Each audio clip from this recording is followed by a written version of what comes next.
வணக்கம் நேயர்களே, நான் உங்க சுபஸ்ரீ. நம்ம சேனல்ல HTML tutorial தான் பார்த்துட்டு வந்துட்டு இருக்கோம். சோ இன்னைக்கு நம்ம என்ன டாபிக் பத்தி பார்க்க போறோம்னா formatting tags தாங்க பார்க்க போறோம். சோ நம்ம வீடியோக்குள்ள போறதுக்கு முன்னாடி நம்ம சேனலை மறக்காம subscribe பண்ணிடுங்க. பக்கத்துல இருக்க bell icon-ஐ click பண்ணிடுங்க. வாங்க formatting tags என்னன்னு பாப்போம். Formatting tags னா it's a way to display the text on web pages அப்படினு சொல்றாங்க. அப்படினா உங்க டெக்ஸ்ட்டை வந்து வெப் பேजेसல எந்த மாதிரி டிஸ்ப்ளே பண்ணனும்னு நினைக்கிறீங்க, இந்த மாதிரி ஸ்டைல்ல வந்து டிஸ்ப்ளே பண்ணனும்னு நினைக்கிறீங்க. சோ அப்படின்றத வந்து formatting tags வந்து சொல்றாங்க. நீங்க நிறைய வெப் பேजेस and வெப்சைட்ஸ்லாம் பாத்தீங்கன்னா ஒரு சில டெக்ஸ்ட்டை மட்டும் ஹைலைட் பண்ணி காமிச்சிருப்பாங்க, அண்டர்லைன் பண்ணி காமிச்சிருப்பாங்க, போல்ட் பண்ணி காமிச்சிருப்பாங்க. சோ அதெல்லாம் எப்படி பண்றாங்கன்னா இந்த formatting tags தாங்க யூஸ் பண்ணி பண்ணிருப்பாங்க. சோ இப்போ உங்களுக்கு ஒரு எக்ஸாம்பிள் வந்து நான் ஷோ பண்றேன். என்னோட browser வந்து நான் ஓபன் பண்ணிக்கிறேன். ஸோ இங்கே வந்து பார்த்தீங்கன்னா நான் ஒரு வைக்கிபீடியா தான் ஓப்பன் பண்ணியிருக்கேன். இங்கே ஃபர்ஸ்ட் லைனில் பார்த்தீங்கன்னா வெப் அப்ளிகேஷன் அப்படின்றது வந்து போல்டு பண்ணி காமிச்சிருக்காங்க பார்த்தீங்களா. இதுக்கு வந்து ஒரு டேக் வந்து யூஸ் பண்ணியிருப்பாங்க, பி டேக்னு வந்து கொடுத்து எழுதியிருப்பாங்க. இங்கே வந்து பார்த்தீங்கன்னா learn how and when to remove these template messages அப்படின்றது இந்த ஃபாண்ட் வந்து பார்த்தீங்கன்னா டிஃப்ரெண்ட் ஸ்டைலில் வந்து எழுதியிருக்காங்க பார்த்தீங்களா. ஸோ இதுக்கு வந்து ஒரு டேக் கொடுத்து எழுதியிருப்பாங்க. என்ன டேக்னா ஐ டேக் கொடுத்து எழுதியிருப்பாங்க. ஸோ இது வந்து ஒரு ஐட்டாலிக் ஃப்ரேஸ்னு வந்து சொல்லலாம். நெக்ஸ்ட் இங்கே வந்து பார்த்தீங்கன்னா and active network connections கொடுத்து மேலே வந்து 1ன்னு கொடுத்துருக்காங்க பார்த்துருக்கீங்களா. ஸோ இங்கே வந்து ஒரு டேக் வந்து யூஸ் பண்ணியிருப்பாங்க. என்ன டேக்னா Superscript டேக் வந்து இங்கே வந்து யூஸ் பண்ணியிருப்பாங்க. ஸோ இந்த மாதிரி தாங்க வந்து வெப் பேஜஸில் வந்து ஃபார்மேட்டிங் டேக்ஸ் வந்து யூஸ் பண்ணி எழுதுவாங்க. ஃபார்மேட்டிங் டேக்ஸ் வந்து நிறைய டைப்ஸ் வந்து இருக்குங்க. இப்போ நம்ம என்னென்ன டைப்ஸ்லாம் இருக்குன்னு பார்க்கலாம். ஸோ ஃபஸ்ட்டு டைப் என்னென்னு பார்த்தீங்கன்னா போல்டு டெக்ஸ்ட்டுக்கு வந்து பி டேக் வந்து யூஸ் பண்ணுவாங்க. இம்பார்ட்டன்ட் டெக்ஸ்ட்டுக்கு வந்து ஸ்ட்ராங் டேக் வந்து யூஸ் பண்ணுவாங்க. ஐட்டாலிக் டெக்ஸ்ட்டுக்கு வந்து ஐ டேக் வந்து யூஸ் பண்ணுவாங்க. எம்பசைஸ் டெக்ஸ்ட்டுக்கு வந்து EM டேக் வந்து யூஸ் பண்ணுவாங்க. ஸ்மாலர் டெக்ஸ்ட்டுக்கு வந்து ஸ்மால் டேக் வந்து யூஸ் பண்ணுவாங்க. ஹைலைட்டட் ஆர் மார்க்டு டெக்ஸ்ட்டுக்கு வந்து மார்க் டேக் வந்து யூஸ் பண்ணுவாங்க. டெலீட்டட் டெக்ஸ்ட்டுக்கு வந்து டெல் டேக் வந்து யூஸ் பண்ணுவாங்க. இன்சர்ட்டட் டெக்ஸ்ட்டுக்கு INS டேக் வந்து யூஸ் பண்ணுவாங்க. சப்ஸ்கிரிப்ட் டெக்ஸ்ட்டுக்கு வந்து SUB டேக் வந்து யூஸ் பண்ணுவாங்க. சூப்பர்ஸ்கிரிப்ட் டெக்ஸ்ட்டுக்கு வந்து SUP டேக் வந்து யூஸ் பண்ணுவாங்க. ஸோ இப்போ கரண்ட்டாக வந்து இந்த 10 ஃபார்மேட்டிங் டேக்ஸ் தான் வந்து வெப் பேஜஸில் வந்து யூஸ் பண்ணிட்டு இருக்கிறாங்க. ஸோ இங்கே வந்து பார்த்தீங்கன்னா அண்டர்லைன் டெக்ஸ்ட்டு கொடுத்து U டேக்னு வந்து கொடுத்துருப்பேன். ஸ்டைல் டெக்ஸ்ட்டுன்னு கொடுத்து S டேக்னு வந்து எழுதியிருப்பேன். ஸோ இப்போ கரண்ட்டாக மாடர்ன் வெப் பேஜஸ்க்கு வந்து இந்த ரெண்டு டேக்ஸுமே வந்து யூஸ் பண்ணுறது இல்லைங்க. HTML5 வந்து டீப்ரிகேட் பண்ணி வச்சுருக்காங்க. பட் ப்ரீவியஸ் வெர்ஷன் HTML4 வரைக்குமே வந்து இந்த ரெண்டு டேக்குமே வந்து யூஸ் பண்ணிட்டு தாங்க இருந்தாங்க. ஸோ இப்போ நம்ம இந்த எல்லா டேக்ஸுமே எப்படி எழுதி ப்ரௌசரில் ரன் பண்ணுறதை பற்றி பார்ப்போம். என்னோட விஷுவல் ஸ்டுடியோ கோட் வந்து நான் ஓப்பன் பண்ணிக்கிறேன். நான் வந்து ஆல்ரெடி வந்து ஃபோல்டர் க்ரியேட் பண்ணிட்டேங்க. இப்போ வந்து ஒரு ஃபைல் வந்து க்ரியேட் பண்ண போகிறேன்.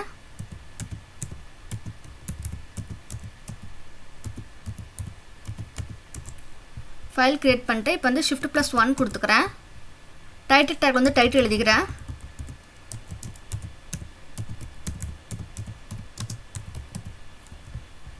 நெக்ஸ்ட் இந்த பாடி டேக்கில் தான் வந்து நம்ம வந்து கண்டென்ட் எழுத போகிறோம். ஸோ இப்போ ஃபஸ்ட் டைப் பற்றி பார்க்க போகிறோம். பி டேக் வந்து பார்க்க போகிறோங்க. பி டேக் வந்து எழுதி கொடுத்துக்கிறேன்.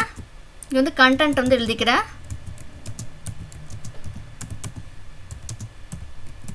ஸோ இப்போ நான் Ctrl+S கொடுத்து சேவ் பண்ணி ரன் பண்ணி காட்டுறேன்.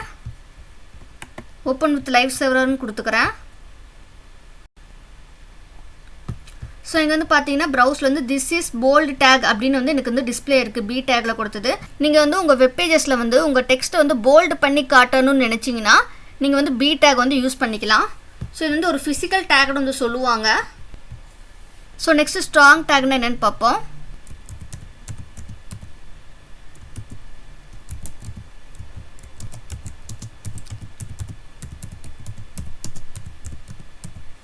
Ctrl+S கொடுத்துக்கிறேன். ஸோ இங்கே வந்து பார்த்தீங்கன்னா திஸ் இஸ் இம்பார்ட்டன்ட் டெக்ஸ்ட் அப்படின்றது வந்து எனக்கு வந்து டிஸ்பிளே இருக்குது. ஸ்ட்ராங் டேக்கில் கொடுத்தது. ஸோ இங்கே வந்து பார்த்தீங்கன்னா பி டேக்கில் கொடுத்த கண்டென்ட்டும் ஸ்ட்ராங் டேக்கில் கொடுத்த கண்டென்ட்டும் ரெண்டுமே வந்து போல்டாக தான் எனக்கு வந்து டிஸ்பிளே இருக்குது. ஸோ இந்த போல்டு டேக்குக்கும் ஸ்ட்ராங் டேக்குக்கும் என்ன டிஃப்ரென்ஸ்னா, ஸோ இப்போ நீங்கள் வந்து இது ஒரு இம்பார்ட்டன்ட் டெக்ஸ்ட் அப்படின்னு நீங்கள் வந்து ப்ரௌசருக்கு சொல்லணும்னு நினச்சிங்கன்னா நீங்கள் வந்து ஸ்ட்ராங் டேக் வந்து யூஸ் பண்ணிக்கலாங்க. ஸோ நீங்கள் வந்து சும்மா ஒரு டெக்ஸ்ட் வந்து போல்டு பண்ணி மட்டும் காட்டணும்னு நினச்சிங்கன்னா நீங்கள் வந்து போல்டு டேக் வந்து யூஸ் பண்ணிக்கலாங்க. ஸோ ஸ்ட்ராங் டேக் என்னன்னு சொல்லுவாங்கன்னா லாஜிக்கல் டேக்னு வந்து சொல்லுவாங்க. ஸோ இங்கே வந்து பார்த்தீங்கன்னா எனக்கு வந்து ரெண்டுமே வந்து சேம் லைனில் தான் வந்து டிஸ்பிளே இருக்குது. ஸோ இந்த பி டேக் ஸ்ட்ராங் டேக் எல்லாமே என்னன்னு சொல்லுவாங்கன்னா இன்லைன் லெவல் எலமெண்ட்ஸ்னு சொல்லுவாங்க. அப்படின்னா எனக்கு வந்து இந்த மாதிரி நியூ லைனில் ஸ்டார்ட் ஆகாமல் ஒரே லைனில் வந்து ஸ்டார்ட் ஆகிறது எல்லாமே வந்து இன்லைன் லெவல் எலமெண்ட்ஸ்னு சொல்லுவாங்க. ஸோ இப்போ நான் இதை அவாய்ட் பண்ணுறதுக்கு ஒரு டேக் வந்து கொடுக்க போகிறேங்க. BR tag வந்து கொடுக்குறேங்க. ஸோ இந்த BR tag என்னன்னா பிரேக் லைன் எலமெண்ட்னு சொல்லுவாங்க. அப்படின்னா நீங்கள் வந்து ஒரு கண்டென்ட்டை வந்து நெக்ஸ்ட் லைனில் ஸ்டார்ட் பண்ணணும்னு நினச்சிங்கன்னா இந்த பிஆர் டேக் வந்து நீங்கள் கொடுத்துக்கலாம். இப்போ நான் சேவ் பண்ணி ரன் பண்ணி காட்டுறேங்க. ஸோ எனக்கு இங்கே வந்து பார்த்தீங்கன்னா நெக்ஸ்ட் லைனில் வந்து எனக்கு வந்து டிஸ்பிளே ஆயிருக்குங்களா, திஸ் இஸ் இம்பார்ட்டன்ட் டெக்ஸ்ட் வந்து நெக்ஸ்ட் லைனில் டிஸ்பிளே ஆயிருக்கு. ஸோ இந்த பிஆர் டேக் வந்து ஒரு எம்டி டேக்னு சொல்லுவாங்க. அப்படின்னா இதுக்கு வந்து நீங்கள் க்ளோசிங் டேக் வந்து கொடுக்கணும்னு அவசியம் இல்லைங்க. இது வந்து ஒரு செல்ஃப் க்ளோசிங் எலமெண்ட்டுன்னு வந்து சொல்லுவாங்க. நீங்கள் எத்தனை பிஆர் டேக் சொன்னாலும் கொடுத்துக்கலாம். இன்னும் 2 கொடுக்குறாங்க. கண்ட்ரோல்ஸ் கொடுத்து ரன் பண்ணி காட்டுறேன். ஸோ நீங்கள் எவ்வளோ பிஆர் டேக்ஸ் கொடுக்குறீங்களோ அவ்வளோ ஸ்பேஸ் வந்து நமக்கு வந்து ஆட் ஆகிட்டே போகுங்க. நெக்ஸ்ட் ஐட்டாலிக் டேக்னா என்ன பார்ப்போம். ஐ டேக் வந்து கொடுத்துக்கிறேன்.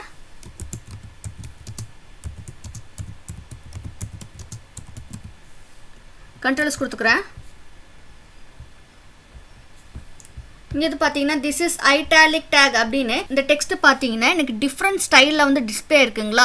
ஸோ இதுக்கு வந்து ஐட்டாலிக் டேக் வந்து யூஸ் பண்ணுவாங்க. ஸோ இப்போ நீங்கள் வந்து உங்கள் வெப் பேஜஸில் ஒரு டெக்ஸ்ட்டை வந்து டிஃப்ரெண்ட் ஸ்டைலில் எழுதி ஷோ பண்ணணும்னு நினச்சிங்கன்னா அதுக்கு வந்து நீங்கள் ஐட்டாலிக் டேக் வந்து யூஸ் பண்ணிக்கலாம். ஸோ இங்கேயுமே வந்து நான் பிஆர் டேக் வந்து கொடுத்துக்கிறேன் நெக்ஸ்ட் லைனில் ஸ்டார்ட் ஆகிறதுக்கு.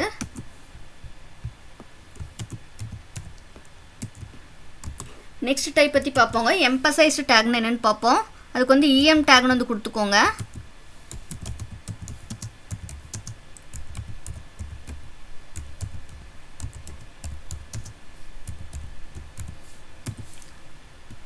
கண்ட்ரோல்ஸ் கொடுத்து ரன் பண்ணி காட்டுறேன். ஸோ இங்கே வந்து பார்த்தீங்கன்னா திஸ் இஸ் எம்பசைஸ்டு டெக்ஸ்ட் அப்படின்றது எனக்கு ஐட்டாலிக் ஃபார்மேட்டில் தான் வந்து ஷோ ஆகிருக்குங்களா. ஸோ இந்த ஐட்டாலிக் டேகுக்கு எம்பசைஸ் டேகுக்கு என்ன டிஃப்ரென்ஸ்னால் சேம் இப்போ ஸ்ட்ராங் டேக்கில் நம்ம என்ன சொல்லியிருந்தோம், ஒரு டெக்ஸ்ட் வந்து இம்பார்ட்டன்ட் வந்து ப்ரௌசருக்கு சொல்லணும்னு நினச்சோம்னா ஸ்ட்ராங் டேக் வந்து யூஸ் பண்ணுவோம். அதே மாதிரி தாங்க இந்த டெக்ஸ்ட் வந்து ஒரு மீனிங்கான கண்டென்ட் அப்படின்னு நீங்கள் சொல்லணும்னு நினச்சிங்கன்னா நீங்கள் வந்து எம்பசைஸ் டேக் வந்து யூஸ் பண்ணிக்கலாம். ஸோ இந்த எம்பசைஸ் டேகுமே வந்து லாஜிக்கல் டேக்னு தாங்க வந்து சொல்லுவாங்க. இந்த ஐட்டாலிக் டேக்னா ஃபிசிக்கல் டேக்னு வந்து சொல்லுவாங்க. ஜஸ்ட் நீங்கள் ப்ரௌசருக்கு வந்து டிஸ்பிளே பண்ணணும்னு நினைக்கிறீங்க, இந்த டெக்ஸ்ட்டை வந்து டிஃப்ரெண்ட் ஸ்டைலில் யூஸ் பண்ணி அப்படின்னு நினச்சிங்கன்னா ஐட்டாலிக் டேக் யூஸ் பண்ணிக்கலாம். இது வந்து ஒரு மீனிங்கான கண்டென்ட் அப்படின்னு நீங்கள் சொல்லணும்னு நினச்சிங்கன்னா எம்பசைஸ் டேக் வந்து யூஸ் பண்ணிக்கலாம். நெக்ஸ்ட் டெலிட்டட் டேக் பற்றி பார்ப்போம். அதுக்கு வந்து டெல்னு கொடுத்துக்கோங்க.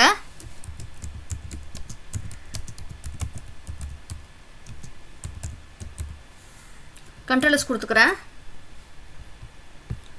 ஸோ இங்கே வந்து பார்த்தீங்கன்னா திஸ் இஸ் டெலிட்டட் டெக்ஸ்ட் அப்படின்னது எனக்கு ஒரு ஸ்ட்ரைக் மாதிரி வந்திருக்குங்களா. ஸோ இந்த டெலிட்டட் டேக் வந்து எதுக்கு யூஸ் பண்ணுறாங்கன்னா இந்த டெக்ஸ்ட் வந்து டெலிட்டட் டெக்ஸ்ட் அப்படின்னு நீங்கள் ப்ரௌசருக்கு சொல்லணும்னு நினச்சிங்கன்னா இந்த டேக் வந்து யூஸ் பண்ணிக்கலாம். ஃபார் எக்ஸாம்பிளுக்கு நீங்கள் நிறைய ஷாப்பிங் வெப்சைட்ஸ்லாம் பார்த்தீங்கன்னா நிறைய டிஸ்கவுண்ட்ஸ்லாம் வந்து கொடுத்துருப்பாங்களா. இப்போ 10% டிஸ்கவுண்ட் அப்படின்றத ஸ்ட்ரைக் அவுட் பண்ணிவிட்டு 50% டிஸ்கவுண்ட் அப்படின்னு வந்து கொடுத்துருப்பாங்களா. ஸோ அதுக்கெலாம் வந்து நீங்கள் டெலிட்டட் டேக் வந்து யூஸ் பண்ணியிருப்பாங்க. நெக்ஸ்ட் டைப் பற்றி பார்ப்போம். இன்சர்ட்டட் டேக்னு என்னென்னு பார்ப்போம். டேக்கில் வந்து ஐஎன்எஸ்ன்னு கொடுத்துக்கோங்க.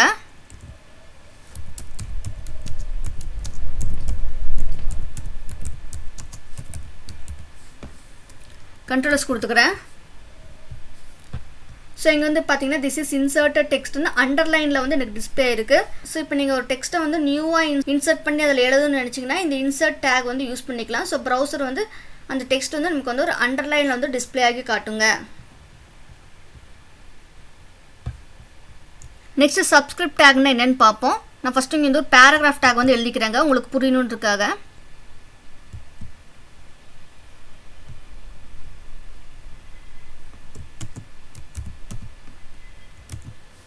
சப்ஸ்கிரிப்ட் டேக்னு கொடுத்து இங்கே 2ன்னு எழுதிக்கிறேன். நெக்ஸ்ட் இங்கே வந்து ஓன்னு எழுதிக்கிறேன். ஸோ இந்த சப்ஸ்கிரிப்ட் டேக் வந்து எதுக்கு யூஸ் பண்ணுறாங்கன்னா ஸோ இப்போ நீங்கள் வந்து நிறைய கெமிக்கல் ஃபார்முலாஸ்லாம் எழுதணும்னு நினச்சிங்கன்னா அதுக்கு வந்து இந்த சப்ஸ்கிரிப்ட் டேக் வந்து யூஸ் பண்ணிக்கலாங்க. இப்போ நான் ரன் பண்ணி காட்டுறேன் உங்களுக்கு. கண்ட்ரோல்ஸ் கொடுத்துக்கிறேன். ஸோ இங்கேருந்து பார்த்தீங்கன்னா சப் டேகில் எழுதுன 2ன்ற கண்டென்ட் மட்டும் எனக்கு வந்து கீழே வந்து ஷோ ஆயிருக்கு பார்த்துருக்கீங்களா. ஸோ இந்த மாதிரி நீங்கள் கெமிக்கல் ஃபார்முலாஸ்லாம் உங்கள் வெப் பேஜில் எழுதுன்னு நினச்சிங்கன்னா நீங்கள் வந்து இந்த சப் டேக் வந்து யூஸ் பண்ணிக்கலாம். நெக்ஸ்ட்டு சூப்பர்ஸ்கிரிப்ட் டேக்னா என்னென்னு பார்ப்போம். பேராகிராஃப் டேக்கில் வந்து நீங்கள் வந்து 10ன்னு கொடுத்துக்கிறேன்.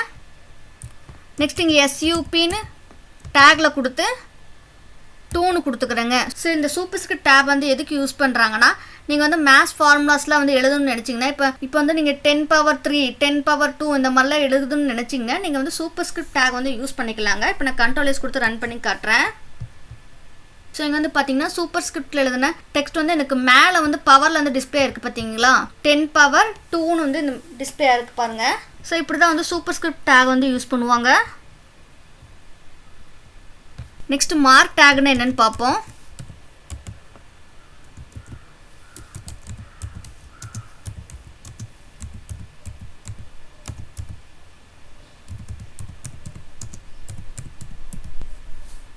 கண்ட்ரோல்ஸ் கொடுத்து ரன் பண்ணி காட்டுறேன். ஸோ இங்கே வந்து பார்த்தீங்கன்னா திஸ் இஸ் ஹைலைட்டட் டெக்ஸ்ட் அப்படின்னு மார்க் டேக் எழுதுனது வந்து எனக்கு வந்து ஒரு ஹைலைட் பண்ணி காட்டுதுங்க பார்த்தீங்களா. ஸோ நீங்கள் இப்போ உங்கள் வெப் பேஜஸில் வந்து உங்கள் டெக்ஸ்ட்டை வந்து ஒரு ஹைலைட் பண்ணி காட்டணும் அப்படின்னு நினச்சிங்கன்னா இந்த மார்க் டேக் வந்து யூஸ் பண்ணிக்கலாம். நெக்ஸ்ட் ஸ்மால் டேக்னு என்னென்னு பார்ப்போம்.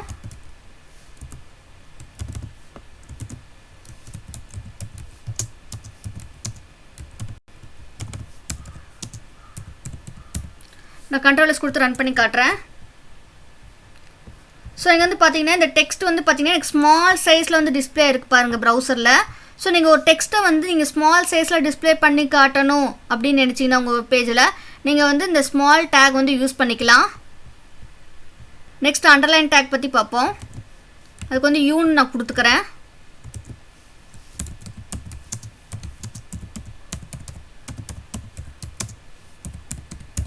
நான் கண்ட்ரோல்ஸ் கொடுத்து ரன் பண்ணி காட்டுறேன்.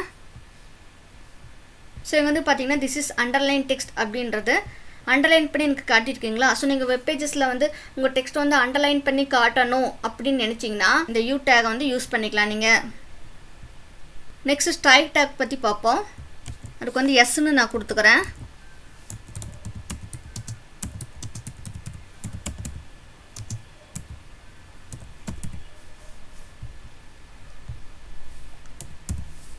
கண்ட்ரோல்ஸ் கொடுத்து ரன் பண்ணுறேன். ஸோ இந்த ஸ்ட்ரைக் டேக்குமே வந்து ஒரு டெல் டேக் மாதிரியே தான் வந்து எனக்கு வந்து டிஸ்பிளே ஆகிருக்கு.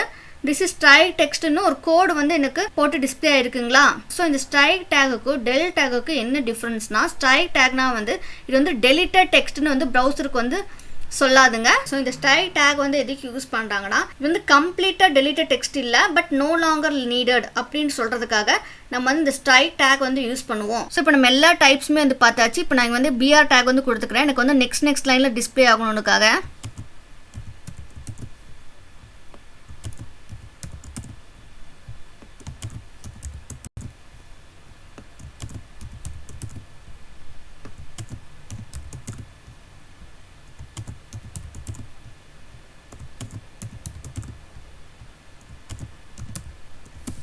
நான் சேவ் பண்ணி ரன் பண்ணி காட்டுறேன்.